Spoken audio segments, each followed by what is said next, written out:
Hello बच्चों, welcome to your channel physics with king sir. बच्चों शुरू करते हैं आज का टॉपिक। आज का जो बच्चों हम लोग का टॉपिक है वो है एप्लीकेशन ऑफ गॉस थ्योरम या गॉस लॉ, गॉस के नियम के अनुप्रयोग। और गॉस के नियम के अनुप्रयोग को पढ़ने से पहले मैं आपको बता दूं गॉस लॉ क्या है। गॉस लॉ होता है बच्चों कि अगर किसी क्लोज्ड सरफेस के भीतर कोई चार्ज रखा गया है तो एक क्लोज्ड सरफेस से होकर गुजरने वाला कुल इलेक्ट्रिक फ्लक्स, कुल वैद्युत फ्लक्स उस क्लोज्ड सरफेस से घिरे कुल चार्ज का 1/ε0 गुना होता है, 1/ε0 गुना होता है। मतलब phi E = Q/ε0। ये हम लोग इसके पिछले वीडियो में डिस्कस करके आ रहे हैं। ओके, गॉसियन सरफेस क्या होती है? तो बच्चों गॉसियन सरफेस एक ऐसी क्लोज्ड सरफेस होती है, एक 3 डायमेंशनल क्लोज्ड सरफेस होती है जो कि सोर्स चार्ज के सिमेट्रिकल होती है और हमेशा उस पॉइंट से होकर के गुजरती है जहां पे हमको इलेक्ट्रिक फील्ड फाइंड करना है।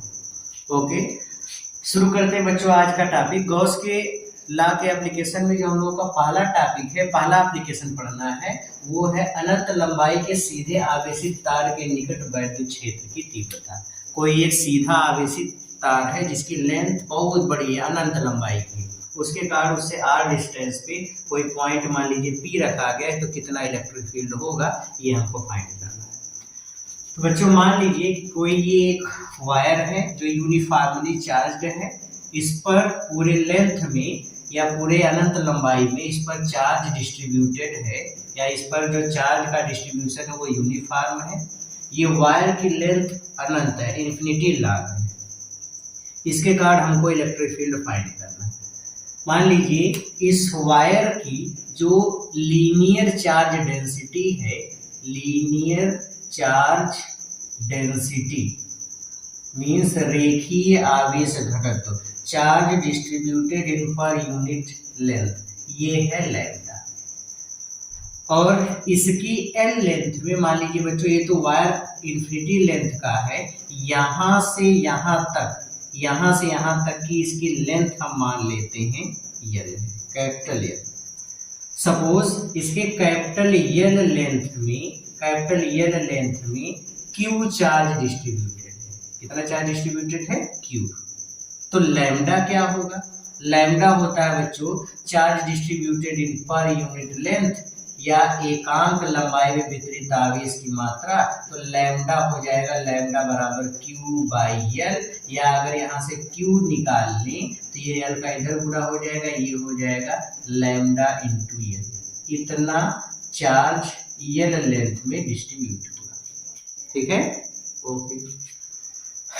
इस पॉइंट पर इलेक्ट्रिक फील्ड हमको फाइंड करना है। तो इस पॉइंट पर इलेक्ट्रिक फील्ड फाइंड करने के लिए, इलेक्ट्रिक फील्ड फाइंड करना है मतलब बच्चों इलेक्ट्रिक फ्लक्स, फ्लक्स होता है मैग्नीट्यूड ऑफ इलेक्ट्रिक फील्ड। यहाँ पे यहाँ पर अगर कोई एरिया रखेंगे, कोई अगर सरफेस इमेजिन करेंगे तो कितना इलेक्ट्रिक फ्लक्स गुजरेगा, वही इस पॉइंट पर इलेक्ट्रिक फील्ड का मेजरमेंट है। तो यहाँ पर इलेक्ट्रिक फील्ड फाइंड करने के लिए हम लोग इस सोर्स चार्ज के सिमेट्रिकल पॉइंट P से होकर गुजरने वाला एक गॉसियन पृष्ठ की कल्पना करते, गॉसियन पृष्ठ खींचते हैं। ये हो जाएगा इसका गॉसियन सरफेस, ये इसकी गॉसियन सरफेस हो जाएगी। गॉसियन सरफेस चूंकि बच्चों ये वायर सिलेंड्रिकल है, एक बेलन के शेप का, इसलिए गॉसियन सरफेस भी कैसी होगी? बेलनाकार। तो ये इसकी गॉसियन सरफेस हुई जो कि सिलेंड्रिकल है, ये गॉसियन सरफेस। गॉसियन पृष्ठ में कुल 3 पृष्ठ होते हैं, 2 ऐसे प्लेन वाले और एक ऐसे कर्व वाला, वक्र वाला। मान लेते हैं कि इसका जो पूरे सरफेस है DA ऐसे छोटे छोटे एरिया एलिमेंट से मिलकर के बना हुआ है। यहाँ पर एक छोटा सा एरिया एलिमेंट लेते हैं DA, तो DA सरफेस के परपेंडिकुलर आउटवर्ड, ये हो जाएगा एरिया वेक्टर की डायरेक्शन। ये पहली सरफेस है। ये दूसरी सरफेस है, दूसरी सरफेस पे एक छोटा सा एरिया लेते हैं, उतना ही बड़ा DA, तो इस एरिया का एरिया वेक्टर किधर होगा? सरफेस के परपेंडिकुलर आउटवर्ड, ये हो गया एरिया वेक्टर DA की डायरेक्शन। ये तीसरी सरफेस है। यहाँ पे एक छोटा सा एरिया ले लेते हैं, एरिया एलिमेंट डी ए, तो डी ए की डायरेक्शन सरफेस के परपेंडिकुलर आउटवर्ड इधर हो गया। इलेक्ट्रिक फील्ड देखेंगे तो पॉजिटिव चार्ज के कारण यहाँ पे इलेक्ट्रिक फील्ड, तो चार्ज टू पॉइंट मतलब इस डायरेक्शन में ये इलेक्ट्रिक फील्ड बनेगा, ये इलेक्ट्रिक फील्ड की डायरेक्शन हो गई ई की। अब एरिया वेक्टर ऊपर की तरफ, इलेक्ट्रिक फील्ड इधर है, तो दोनों एक दूसरे के परपेंडिकुलर हो गए, तो थीटा कितना हो गया 90 डिग्री। ठीक उसी तरीके से पॉजिटिव चार्ज के कारण यहाँ पे इलेक्ट्रिक फील्ड निकालेंगे, तो चार्ज टू पॉइंट ये इलेक्ट्रिक फील्ड की डायरेक्शन होगी, मींस इलेक्ट्रिक फील्ड इधर ही है। जब इलेक्ट्रिक फील्ड भी इधर है, एरिया वेक्टर भी इधर है, तो थीटा की वैल्यू 0 डिग्री होगी। ये हो गया इलेक्ट्रिक फील्ड और डी के बीच का एंगल 0 डिग्री। यहाँ पे चार्ज टू पॉइंट ये इलेक्ट्रिक फील्ड मतलब इलेक्ट्रिक फील्ड इस डायरेक्शन में हो गया, ये इलेक्ट्रिक फील्ड ये डी ए, दोनों के बीच का एंगल 90 डिग्री, तो थीटा कितना हो गया 90 डिग्री। ये हो गया। अब बच्चों इस टोटल गॉसियन पृष्ठ से होकर कितना फ्लक्स गुजरेगा, फ्लक्स अगर हम निकालें तो electric flux passing through Gaussian पृष्ठ से होकर गुजरने वाला कुल वैद्युत फ्लक्स। तो बच्चों फ्लक्स का फार्मूला क्या होता है, फाई ई बराबर closed integration of E dot D, ये फार्मूला होता है। हम लोग के पास जनरल फार्मूला क्या है फ्लक्स का, फाई ई बराबर closed integration of E dot D.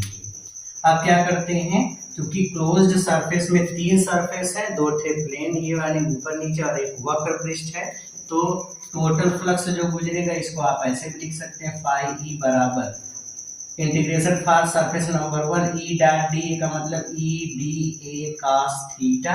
अब पहले वाले सरफेस के लिए थीटा कितना है 90 डिग्री, तो कॉस 90 कर दीजिए, plus integration for surface number 2 E D A cos theta. अब दूसरे वाले सरफेस के लिए थीटा कितना है 0 डिग्री, तो यहाँ पे आप लिख देंगे कॉस 0 डिग्री, फिर प्लस तीसरे वाले सरफेस के लिए E D A cos what is theta, theta is 90 degree, तो यहाँ पे लिख देंगे 90। तो ये हो जाएगा फाई ई बराबर कॉस 90 की वैल्यू 0, तो ये हो गया 0 पूरा, सरफेस 1 से कोई फ्लक्स नहीं गुजरेगा, cos 0 की वैल्यू 1, तो ये हो गया E D A, E constant है बाहर आ गया, integration of D A plus यहाँ पे cos 90 की वैल्यू 0, तो यहाँ पर भी 0। ये सरफेस नंबर 2 फाई ई बराबर ई इंटू डी ए का इंटीग्रेशन ए, वो भी सरफेस नंबर 2 मतलब दूसरे वाले सरफेस का एरिया। दूसरा वाला सरफेस है कैसा, तो दूसरा वाला सरफेस वक्र पृष्ठ है, वक्र पृष्ठ का बेलन के वक्र पृष्ठ का क्षेत्रफल 2 पाई आर एल। अगर इसकी लेंथ एल है तो इसके वक्र पृष्ठ का क्षेत्रफल कितना होगा, तो एरिया इसके कर्व वाली सरफेस का कितना होगा 2 पाई आर इंटू एल। ये हो गया, इतना हमको फ्लक्स मिलेगा। ये हो गया इक्वेशन नंबर 2। ओके, अब बच्चों हमको निकालना है कि इस पॉइंट पर कितना इलेक्ट्रिक फील्ड होगा। तो अकॉर्डिंग टू गॉस लॉ, अगर हम गॉस के लॉ का यूज करें, अब फिगर मिटा देते हैं हम, बहुत जल्दी से इसको नोट करिए, तब फिगर मिटाते हैं। कर लिया नोट, वेरी गुड। अब देखिए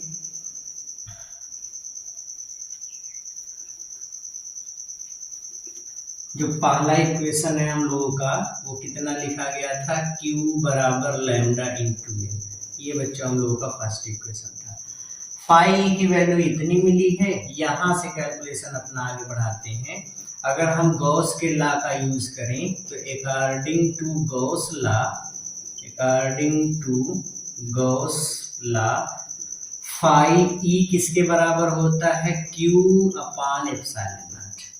ये और Q नेट चार्ज है इनक्लोज्ड दी सरफेस, और यहाँ पे सरफेस कौन सी क्लोज्ड सरफेस है, गॉसियन सरफेस। गॉसियन सरफेस से क्लोज्ड कुल चार्ज L लेंथ की गॉसियन सरफेस थी, उससे इनक्लोज्ड कुल चार्ज Q की वैल्यू किसके बराबर, लैम्डा एल, यहाँ लैम्डा एल लिख दीजिए। तो फाई ई किसके बराबर हो गया, lambda L by epsilon not.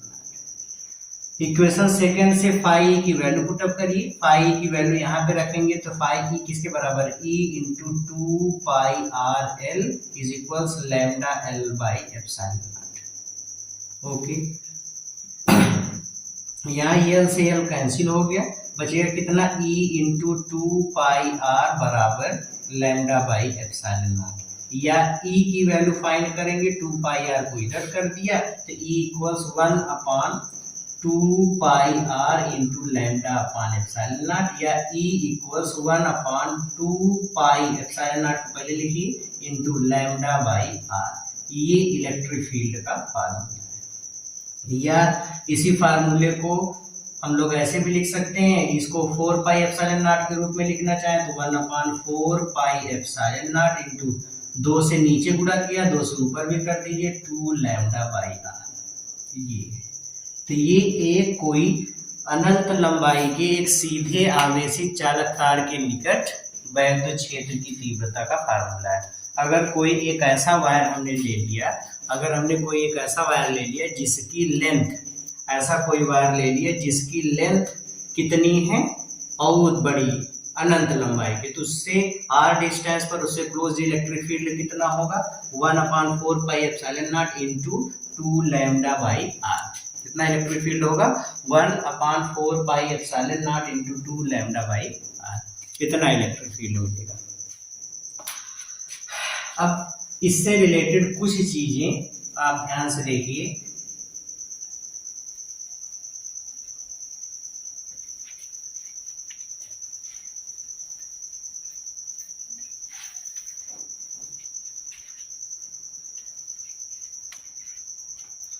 देखो बच्चों, अभी हमने बताया कि अगर कोई वायर है यूनिफॉर्मली ऐसे चार्ज्ड है और इसकी लीनियर चार्ज डेंसिटी लैम्डा है, तो इससे r डिस्टेंस पर किसी पॉइंट पर इलेक्ट्रिक फील्ड कितना होगा, E equals 1/4π epsilon naught into 2 lambda by R. ये इलेक्ट्रिक फील्ड का फार्मूला होगा। क्लियर है। ओके बच्चों, क्लियर है कि एक पॉइंट चार्ज के कारण जो इलेक्ट्रिक फील्ड होता है, पॉइंट चार्ज, सपोज यहाँ पर कोई क्यू चार्ज है और r डिस्टेंस पर अगर यहाँ कोई पॉइंट है तो इस पॉइंट पर इस चार्ज के कारण इलेक्ट्रिक फील्ड कितना होता है, E equals 1/4π epsilon naught into Q by R square. कितना होगा, 1/4π epsilon naught into Q by R square. इसी को के क्यू बाई आर स्क्वायर भी बोलते हैं। के की वैल्यू 1/4π एप्सिलॉन नॉट इतना होता है। लेकिन यहाँ पे electric field E equals 1/4π epsilon naught into 2 lambda by R. मतलब एक स्ट्रेट वायर के निकट अगर एक बहुत बड़ा कोई चालक तार है, यूनिफॉर्मली चार्ज है, तो उसके निकट जो इलेक्ट्रिक फील्ड होता है ये डिस्टेंस के साथ कम तेजी से घटता है अपेक्षाकृत पॉइंट चार्ज। पॉइंट चार्ज में देखिए जैसे जैसे डिस्टेंस बढ़ेगी इलेक्ट्रिक फील्ड ज्यादा तेजी से कम होगा, क्योंकि डिस्टेंस के स्क्वायर के इनवर्सली प्रोपोर्शनल है और यहाँ पे है डिस्टेंस के इनवर्सली प्रोपोर्शनल है। मतलब अगर इन दोनों का ग्राफ खींच के हम कंपैरिजन करें कि इलेक्ट्रिक फील्ड कहाँ ज्यादा तेजी से घटेगा, तो ग्राफ कुछ इस तरीके से बनेगा। देखिए अगर हम इधर दिखा रहे हैं, सपोज इधर हमने दिखा दिया डिस्टेंस और इस साइड हमने दिखा दिया इलेक्ट्रिक फील्ड, तो अगर हम पॉइंट चार्ज के कारण इलेक्ट्रिक फील्ड देखेंगे तो पॉइंट चार्ज के कारण इलेक्ट्रिक फील्ड डिस्टेंस बढ़ने के साथ इस तरीके से जाएगा। यहाँ पे पॉइंट चार्ज के कारण जो इलेक्ट्रिक फील्ड का वेरिएशन होगा वो इस तरीके से जाएगा। मतलब जैसे जैसे डिस्टेंस बढ़ेगी ग्राफ का स्लोप उतनी तेजी से गिरेगा, या जैसे जैसे डिस्टेंस बढ़ेगी इलेक्ट्रिक फील्ड बड़ी तेजी से घटेगा। और अगर यहीं पे हम इस अनंत लंबाई के किसी आवेशित चालक तार के निकट इलेक्ट्रिक फील्ड का रिलेशन देखें तो यहाँ पे इलेक्ट्रिक फील्ड r के इनवर्सली प्रोपोर्शनल है, जबकि पॉइंट चार्ज में ये हमको दिखा रहा है, ये वाला ग्राफ दिखा रहा है E is directly proportional to 1/r square. ये पॉइंट चार्ज के लिए। अगर यहीं पे हम ग्राफ लेते हैं इस वाले केस में is directly proportional to 1/r वाले में, तो डिस्टेंस के साथ कम तेजी से घटेगा। मतलब अगर हम इसका ग्राफ बनाएंगे तो इसका ग्राफ कुछ इस तरीके से जाएगा। ये थोड़ा सा और मैं क्लियर बना दूं, ये इस तरीके से है और एक है इस तरीके से।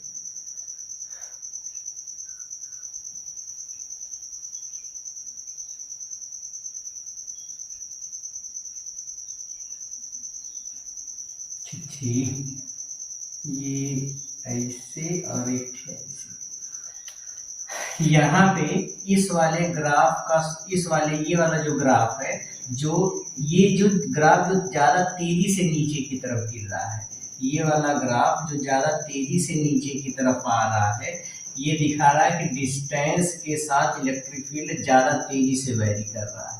और ये वाला ग्राफ हमको दिखा रहा है कि इलेक्ट्रिक फील्ड डिस्टेंस के साथ कम तेजी से वेरी कर रहा है, कम तेजी से घट रहा है। क्लियर हुआ? ये वाला ग्राफ बच्चों यहाँ पे देखो, जैसे ही डिस्टेंस बढ़ रही है इलेक्ट्रिक फील्ड ज्यादा तेजी से नीचे गिर रहा है। ऊपर जाएंगे इलेक्ट्रिक फील्ड बढ़ेगा तो ये वाला ग्राफ नीचे की तरफ ज्यादा तेजी से भागा है। इसका मतलब डिस्टेंस बढ़ने पर इलेक्ट्रिक फील्ड ज्यादा तेजी से घटा है। यहाँ is directly proportional to r वाले में देखिए, ये ग्राफ बता रहा है कि इलेक्ट्रिक फील्ड जब भी डिस्टेंस बढ़े तो इलेक्ट्रिक फील्ड घटा तो है, लेकिन इस वाले ग्राफ की तुलना में, इस वाले ग्राफ की तुलना में कम तेजी से घटा है। ये इधर जाकर के इधर मुड़ गया, मतलब ये भी घट रहा है लेकिन कम तेजी से घट रहा है। क्लियर हुआ?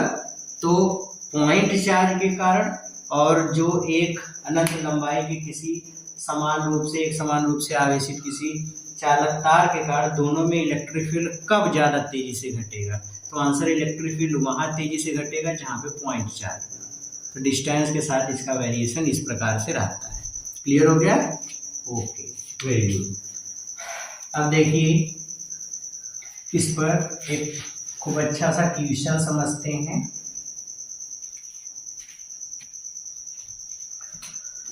पहला क्वेश्चन देखिए, एकदम सरल सवाल है बच्चों, क्वेश्चन नंबर 1। और ये भी क्वेश्चन बोर्ड में पूछा गया है। क्वेश्चन कहा गया है कि कोई एक अनंत लंबाई का सीधा आवेशित चालक तार है जिसका रेखीय आवेश घनत्व है 2 × 10⁴ न्यूटन, 2 × 10⁴ कूलाम पर metre.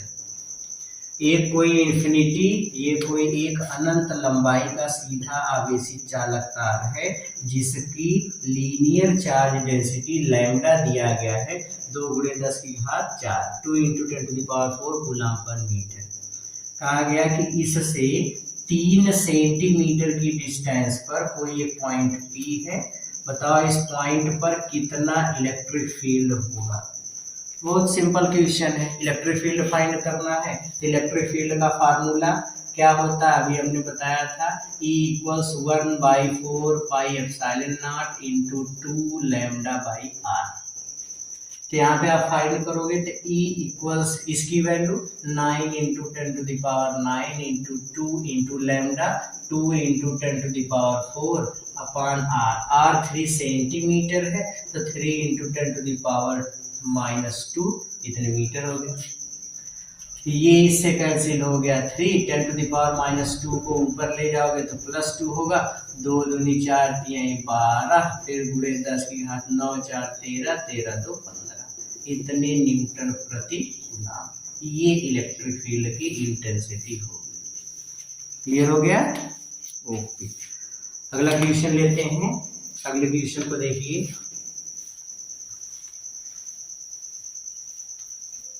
Question number 2। Question number 2 ये कहा है कि दूसरे वाले क्वेश्चन में ये कहा बच्चों, मान लीजिए कि कोई एक ऐसा स्ट्रेट वायर है। इस स्ट्रेट वायर से जो कि यूनिफॉर्मली चार्ज है, इससे r डिस्टेंस, r की वैल्यू 3 सेंटीमीटर है।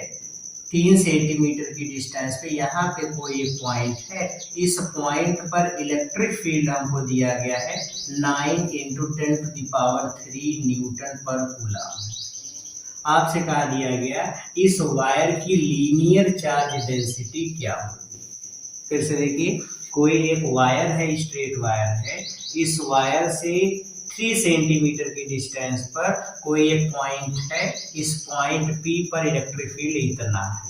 आपसे कहा दिया गया इस वायर की लीनियर चार्ज डेंसिटी कितनी होगी, ये आपको फाइंड आउट करना है। तो बड़ा आसान है, फार्मूला सीधे सीधे लगा दीजिए। फार्मूला लगाएंगे तो E = 1/4 πε0 × 2 λ/r।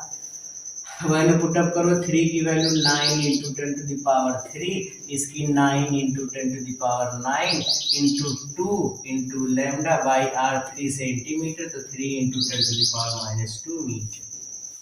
ये इससे कैंसिल हो गया 3, ये इससे कैंसिल होगा 3, ये 10⁻² को इधर ले जाइए, 3 × 10⁻3, ये भाग में इधर जाएगा, गुणे में होगा 10⁻² इक्वल्स ये हो गया 2 × 10�9 × λ। ये बच्चों इससे कैंसिल होगा तो 10 मिलेगा, ये हो गया 30, और ये वाली क्वांटिटी इधर भाग में जाएगी अपॉन 2 × 10�9 इक्वल्स λ। ये हो जाएगा 15, इसको ऊपर ले जाइए तो लैम्डा इक्वल्स, इसको ऊपर ले जाएंगे तो 15 × 10⁻9 कूलम पर मीटर। ये लीनियर चार्ज डेंसिटी है। क्लियर हो गया? ओके, तो इस तरीके से क्वेश्चंस को सॉल्व करना है। अब आ जाते हैं बच्चों, एक क्वेश्चन देखते हैं AIEEE का।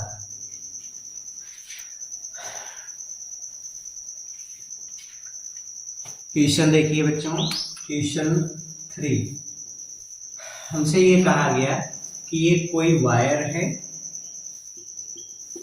ये यूनिफॉर्मली चार्ज डिस्ट्रीब्यूशन है इस पे, और कहा दिया गया कि इसकी लीनियर चार्ज डेंसिटी लैम्डा दिया है 200 कूलम पर मीटर। इसकी लीनियर चार्ज डेंसिटी लैम्डा है 200 कूलम पर मीटर। कहा दिया गया कि इससे r डिस्टेंस पे, r की वैल्यू है 4 सेंटीमीटर, r डिस्टेंस पे यहाँ पे कोई एक पॉइंट है P, और इस पॉइंट P पर कोई एक रेक्टेंगुलर सरफेस रखी हुई है। ये कोई रेक्टेंगुलर सरफेस रखी हुई है ऐसे। आपसे कहा दिया गया कि अगर इस रेक्टेंगुलर सरफेस का साइज, 3 ×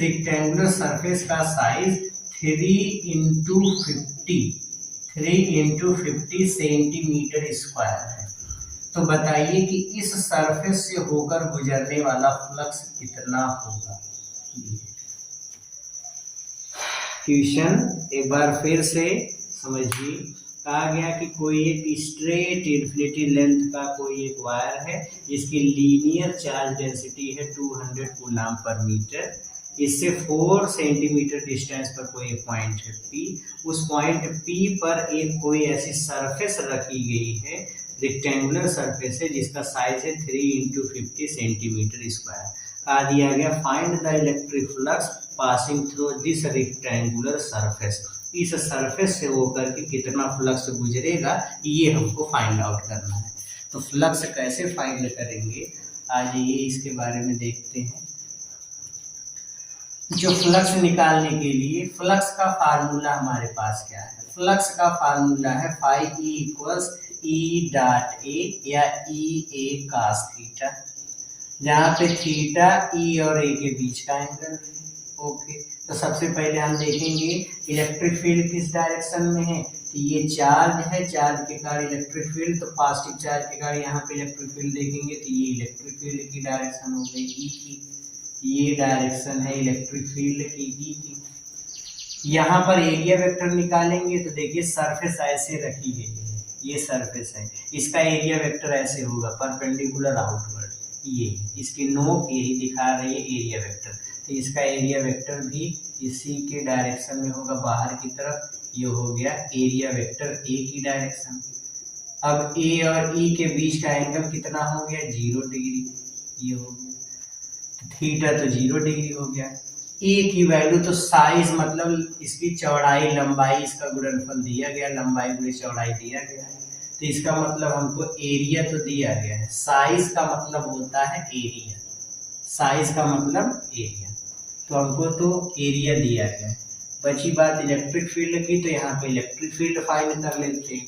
यहाँ इलेक्ट्रिक फील्ड फाइंड करेंगे तो इस इलेक्ट्रिक फील्ड, यहाँ पे इलेक्ट्रिक फील्ड कैसे निकालेंगे, इस वायर के कार्ड इस पॉइंट पर इलेक्ट्रिक फील्ड फाइंड करने के लिए फार्मूला लगाइए सबसे पहले इलेक्ट्रिक फील्ड का, इसको मान लीजिए इक्वेशन फर्स्ट। यहाँ पे इलेक्ट्रिक फील्ड देखोगे पॉइंट पी पर, तो electric field at point P पर इलेक्ट्रिक फील्ड E की value 1/4 pi epsilon naught into 2 lambda by R. E equals 9 into 10 to the power 9 into 2 into what is lambda 200 divide by r। r 4 centimetre है तो 4 into 10 to the power -2। ये इससे cancel होगा, 4 से इसको काट दीजिए, 4 5 20, 50 हो गया, 50 दूनी 100। अब बच्चों ये हो गया E equals 9 into 10 to the power 9 into 50 2 100 into ये ऊपर जाएगा 10 to the power -2 का मतलब +2, ये ऊपर जाएगा तो प्लस में हो गया। ओके, अब कैलकुलेशन करते हैं इसका, तो E इक्वल्स 10 की घात 2 10 की घात 2 10 की घात 9, मतलब 9 into 10 to the power 9 और 4 30, इतने न्यूटन पर कूलम अब हमको इलेक्ट्रिक फील्ड में मिल गया। अब बच्चा फ्लक्स निकालने का फार्मूला E cos थीटा है, इलेक्ट्रिक फील्ड हमको मिल गया, बस फ्लक्स कैलकुलेट करना है। तो फ्लक्स पाई E किसके इक्वल होगा, E की value 9 into 10 to the power 13 into A की वैल्यू 30 इंटू 50 सेंटीमीटर स्क्वायर है, मीटर स्क्वायर में चेंज कर लो, 30 into 50 into 10 to the power -4 metre square हो गया। तो एरिया की वैल्यू यहाँ पे रख दो, E की वैल्यू इतनी हो गई, A की वैल्यू रखिए 30 into 50 into 10 to the power -4, इतना गुणे cos थीटा, तो cos थीटा कितना है 0 डिग्री, cos 0 डिग्री कर दीजिए, तो फाई E इक्वल्स ये हो जाएगा 9 into 10 to the power 13 into multiply कर दिया इसका, पहले तो इसको काट दो, 10 to the power 9 हो जाएगा, इसका मल्टीप्लाई करेंगे तो 1500, cos 0 की वैल्यू 1, 15 9, अब इसका गुणा करोगे 9 5 45, 9 1 9 4 13, 2 0, 10 to the power 9, ये हो जाएगा 1.3500 इंटू 10 to the power 2 2 4 4 घात और बढ़ गई, इतने 30, इतने न्यूटन मीटर स्क्वायर प्रति कूलम, ये आ जाएगा फ्लक्स, इतना फ्लक्स गुजरेगा। क्लियर हो गया? ओके बच्चों, क्वेश्चन हमको दिया गया था, एक वायर है इसका, इस पर चार्ज डिस्ट्रीब्यूशन यूनिफॉर्मली दिया गया है, लैम्डा की वैल्यू इतनी है, आर की वैल्यू इतनी, यहाँ पे कोई एक सरफेस रख दिया गया और कहा दिया गया कि इस सरफेस पे कितना इलेक्ट्रिक फील्ड होगा, इस सरफेस से कितना इलेक्ट्रिक फ्लक्स गुजरेगा, फ्लक्स कितना फ्लक्स गुजरेगा ये हमको फाइंड आउट करना है। तो फ्लक्स का फार्मूला हम लोग को पता है, फाई बराबर E cos थीटा होता है, इसका साइज भी दिया गया, साइज मीन्स एरिया, इतने सेंटीमीटर स्क्वायर था तो मीटर स्क्वायर में कन्वर्ट कर लिया। सबसे पहले यहाँ पे इलेक्ट्रिक फील्ड निकाला, इलेक्ट्रिक फील्ड कितना होगा, इलेक्ट्रिक फील्ड फाइंड किया, E इक्वल्स इस वायर के कारण r डिस्टेंस पे इलेक्ट्रिक फील्ड का ये फार्मूला है, इसकी वैल्यू इतनी है, 2 इंटू लैम्डा की वैल्यू 200 अपॉन r की वैल्यू ये सेंटीमीटर में था तो मीटर में कन्वर्ट कर लिया, कैलकुलेट कर लिया तो इलेक्ट्रिक फील्ड इतना आ गया। अब थीटा निकालना, जिस चार्ज के कारण यहाँ पे इलेक्ट्रिक फील्ड इसी डायरेक्शन में होगा और एरिया वेक्टर भी इधर है, तो थीटा की वैल्यू 0 हो गई। फाई का फार्मूले पे मान रख दिया, E की वैल्यू इतना हो गया, A की वैल्यू यहाँ से इतना रख दिया, cos 0 हो गया, पूरे को कैलकुलेट कर लिया, फाई इक्वल्स इतना आ गया। क्लियर हो गया? तो इस तरीके से इलेक्ट्रिक फ्लक्स कैलकुलेट करेंगे। एक और क्वेश्चन ध्यान से देखिए,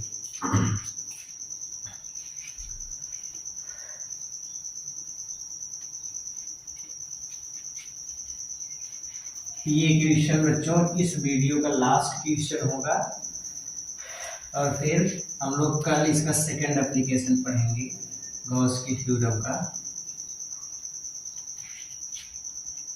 आ जाइए, सबसे पहले क्वेश्चन को देखिए, क्वेश्चन नंबर 4।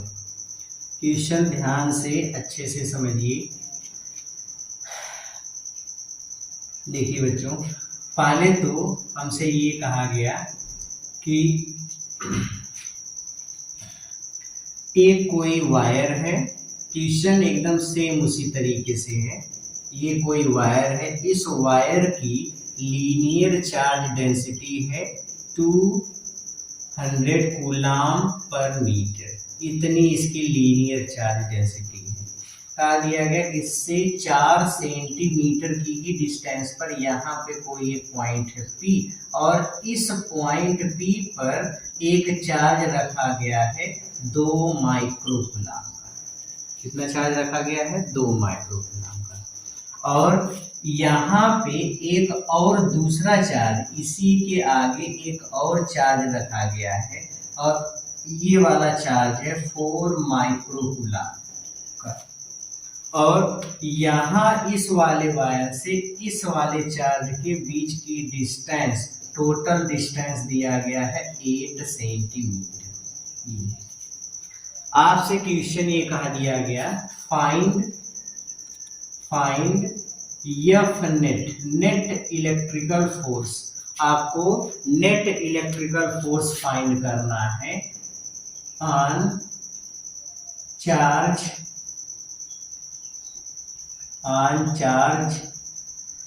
2 माइक्रोकूलम। बच्चों, आपको ये कहा गया इस क्वेश्चन में कि 2 माइक्रोकूलम वाले आवेश पर नेट फोर्स कितना है। क्वेश्चन में एक बार फिर से समझा रहा हूँ, क्वेश्चन को ध्यान से समझिए अच्छे से। एक कोई स्ट्रेट वायर है इन्फिनिटी लेंथ का, इस पे लीनियर चार्ज डिस्ट्रीब्यूशन दिया गया है और उसमें लीनियर चार्ज डेंसिटी है 200 कूलम पर मीटर। इस वायर से 4 सेंटीमीटर की डिस्टेंस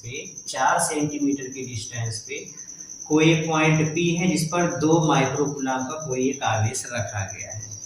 फिर इस वायर से ही 8 सेंटीमीटर, जैसा कि फिगर में दिखाया गया, 8 सेंटीमीटर की डिस्टेंस पे यहाँ पे कोई एक दूसरा चार्ज रखा गया 4 माइक्रोकूलम का। आपसे कहा दिया गया, बताइए इस 2 माइक्रोकूलम वाले चार्ज पर नेट फोर्स कितना होगा, इस पर नेट कितना फोर्स काम करेगा, ये आपको फाइंड करना है। ओके, इसमें मैं आपको ऑप्शन दे देता हूँ। पहला ऑप्शन है 160 न्यूटन, दूसरा है 720 न्यूटन, तीसरा है 1.60 × 10 की घात -12 न्यूटन, फिर चौथा है इनमें से कोई नहीं, नन ऑफ दीज। ये इसमें क्वेश्चन दिया गया है। अब क्वेश्चन को कैसे सॉल्व करेंगे वो देखिए। सबसे पहले बच्चों हम लोग क्या करते हैं कि यहाँ पे इलेक्ट्रिक फील्ड देखो। अच्छा, इस पर नेट फोर्स निकालना है, तो नेट फोर्स निकालने के लिए थोड़ा सा माइंड में कॉन्सेप्ट समझो बच्चों। ये एक चार्ज, कोई वायर है, चार्ज अपने चारों ओर इलेक्ट्रिक फील्ड बनाता है। इस इलेक्ट्रिक फील्ड में ये वाला चार्ज रख दिया गया, और इलेक्ट्रिक फील्ड में किसी भी चार्ज पार्टिकल पर फोर्स काम करता है। मान लीजिए कोई इलेक्ट्रिक फील्ड दिया गया है, इस इलेक्ट्रिक फील्ड में अगर कोई चार्ज रख देंगे तो इलेक्ट्रिक फील्ड में चार्ज पर फोर्स लगता है। कितना फोर्स लगता है? Q × E, इतना फोर्स लगता है। और पॉजिटिव चार्ज अगर है तो इलेक्ट्रिक फील्ड की डायरेक्शन में फोर्स लगता है, तो फोर्स इसी डायरेक्शन में लगेगा, जिधर इलेक्ट्रिक फील्ड है उसी डायरेक्शन में फोर्स लगेगा। इलेक्ट्रिक फील्ड इधर है तो फोर्स भी इधर ही लगेगा। ये है। अब यहाँ पे कुछ ऐसी ही स्थिति बन रही है। पहले तो देखो, ये पॉजिटिव चार्ज है, इस चार्ज के कारण यहाँ पे इलेक्ट्रिक फील्ड देखोगे तो ये इलेक्ट्रिक फील्ड इस डायरेक्शन में, ये इलेक्ट्रिक फील्ड होगा। इस इलेक्ट्रिक फील्ड में ये चार्ज पार्टिकल आ गया, इस चार्ज पार्टिकल पे फोर्स लगेगा, क्योंकि पॉजिटिव चार्ज है तो पॉजिटिव चार्ज में जिस डायरेक्शन में इलेक्ट्रिक फील्ड उसी डायरेक्शन में फोर्स लगेगा। तो इस इलेक्ट्रिक फील्ड के द्वारा इस 2 माइक्रोकूलम पे जो फोर्स लग रहा है वो इस डायरेक्शन में, सपोज ये वाला फोर्स है F1, ये इस डायरेक्शन में फोर्स काम करेगा, तो F1 होगा कितना, सबसे पहले F1 निकालो। तो F1 अगर आप निकालोगे तो F1 बराबर फोर्स निकालोगे, F बराबर होगा Q इंटू ई, इलेक्ट्रिक फील्ड में चार्ज पर लगने वाला फोर्स F बराबर Q इंटू ई। यहाँ पे कहा दिया कि इलेक्ट्रिक फील्ड में इस चार्ज पे F1 फोर्स लग रहा है, तो F1 बराबर Q इंटू ई। तो F1 बराबर Q 2 माइक्रोकूलम, मतलब 2 into 10 to the power minus 6 into E. इस वाले वायर के कारण यहाँ पे इलेक्ट्रिक फील्ड निकालोगे, electric field 1/4 pi epsilon naught into 2 lambda by R. ये हो गया 2 into 10 to the power minus 6 into 9 into 10 to the power 9 into 2 into lambda की वैल्यू 200 अपान आर की वैल्यू 4 सेंटीमीटर, तो मतलब 4 into 10 to the power minus 2 metre. ये इससे cancel हो गया 50 हो गया, ये इससे कैंसिल हो गया 50 हो गया। अब 50 टू 100 और ये ऊपर जाएगा तो 10 टू द पावर 4 हो जाएगा। तो ओवरऑल ये हमको मिलेगा F1 बराबर, ये हो गया 2 into 10 to the power minus 6 और ये हो जाएगा 9 इंटू 10 टू द पावर, जो 2 का 50 में गुणा करोगे 100, ये 10 की घात 2 ऊपर जाएगा, ये भी 100, मतलब 10 की घात 2 10 की घात 2, 100 गुणे 100 का मतलब 10 की घात 4 और उसमें 9 जोड़ दोगे तो 10 की घात 13, 9 दूनी 18, मतलब ये हमको मिल जाएगा F1 बराबर 18 गुणे 10 की घात ऋण 6 और इसको कैंसिल करोगे तो 10 की घात 7, तो ये हो जाएगा 10 टू द पावर 7 इतने न्यूटन। ये पहला इक्वेशन, मतलब F1 इस डायरेक्शन में इतना फोर्स काम करेगा, इतना फोर्स रहेगा। अब ये वाला चार्ज पार्टिकल है तो ये वाला चार्ज भी इस पर फोर्स लगाएगा, ये पॉजिटिव है, ये पॉजिटिव है, तो प्लस वाला प्लस को दूर धकेलेगा, मतलब ये इस पर इस डायरेक्शन में फोर्स लगाएगा। 4 माइक्रोकूलम 2 माइक्रोकूलम वाले को इधर धकेलेगा, इधर फोर्स लगाएगा। सपोज ये वाला फोर्स है F2, तो F2 निकालो, F2 फाइंड करोगे तो F2 इक्वल्स 2 चार्ज के बीच लगने वाला फोर्स कूलाम के नियम से कैलकुलेट करते हैं, तो 1 अपान, या फार्मूला क्या है, Q1 Q2 by R square. Are देखो, यहाँ से यहाँ तक की डिस्टेंस 8 है, यहाँ से यहाँ तक की डिस्टेंस 4 है, तो ये वाली डिस्टेंस भी कितनी हो गई 4 सेंटीमीटर, कितनी हो गई 4 सेंटीमीटर। सपोज ये वाला पॉइंट Q है, कितनी डिस्टेंस हो गई 4 सेंटीमीटर। वैल्यू निकालो F2 की, K की value 9 into 10 to the power 9, Q1 Q2 दोनों चार्ज का गुणा करो, 4 दूनी 8, फिर गुणे माइक्रोकूलम माइक्रोकूलम माइक्रोकूलम का स्क्वायर मतलब 10 to the power minus 12 upon R square. R की वैल्यू 4 सेंटीमीटर, इसका स्क्वायर करो, 4 का स्क्वायर 16 और सेंटीमीटर में स्क्वायर कर दोगे 10 टू द पावर माइनस 4। ये इससे कैंसिल होगा 10 टू द पावर माइनस 8, इतना हो गया। इसको कैंसिल करो, 4 8 1 का 8 8 दूनी 16, 2 से इसको कैंसिल करो 4.5। F2 कितना आ जाएगा, F2 अगर सरल करेंगे तो F2 हमको मिलेगा कितना 4.5 इंटू 10 टू द पावर 9 और ये कैंसिल हुआ 10, मतलब F2 कितना आ गया, F2 आ गया 450 न्यूटन। F2 कितना आ गया 450 न्यूटन। क्लियर हो गया, ओके। अब कहा गया कि इस वाले चार्ज पर नेट फोर्स कितना है, तो नेट फोर्स निकालो। नेट फोर्स निकालने का तरीका कितना है, अब बच्चों F1 इधर लग रहा है, F2 इधर लग रहा है, दोनों फोर्स एक दूसरे के अपोजिट डायरेक्शन में है, तो नेट फोर्स निकालने के लिए हम बड़े वाले फोर्स से कम वाले को घटा देंगे। F1 F2 में देखिए कौन ज़्यादा है, तो F1 F2 में देखोगे F1 ज़्यादा F2 कम है, तो F1 में से F2 को घटा दीजिए, तो ये हो जाएगा F नेट बराबर F1 कितना है 18 into 10 to the power 7 minus F2 कितना है 450। इतने न्यूटन का फोर्स टोटल लगेगा। इसको आप कैलकुलेट करके सरल भी कर सकते हो। अब देखो यहाँ 10 टू द पावर 7 है, घटाओगे ना तो ये मिलेगा ना तो ये मिलेगा ना तो ये, क्योंकि इसमें 10 टू द पावर माइनस 12 है, ये भी गलत होगा, ये भी ऑप्शन नहीं सही होगा। लास्ट वाला ऑप्शन हमारा सही होगा, क्योंकि इसको सरल करने पर कोई ऑप्शन यहाँ पे नहीं मिलता है। क्लियर हो गया बच्चों? ये वाला क्वेश्चन AIEEE का सवाल है ये, तो इम्पोर्टेंट क्वेश्चन है, इस तरीके से इसको कैलकुलेट करना है। क्लियर हो गया? तो वेरी गुड बच्चों, आज के इस वीडियो को यहीं पे ख़त्म करते हैं। मिलते हैं हम लोग नेक्स्ट वीडियो में, जिसमें हम लोग पढ़ेंगे कि अगर कोई यूनिफॉर्मली रूप से कोई चार्ज सीट है, कोई अनंत विस्तार की कोई एक आवेशित चादर है, तो उसके कारण इलेक्ट्रिक फील्ड कितना होता है और कैसे कैलकुलेट करते हैं। तो पढ़ते रहिए, मेहनत करते रहिए। All the very very very best.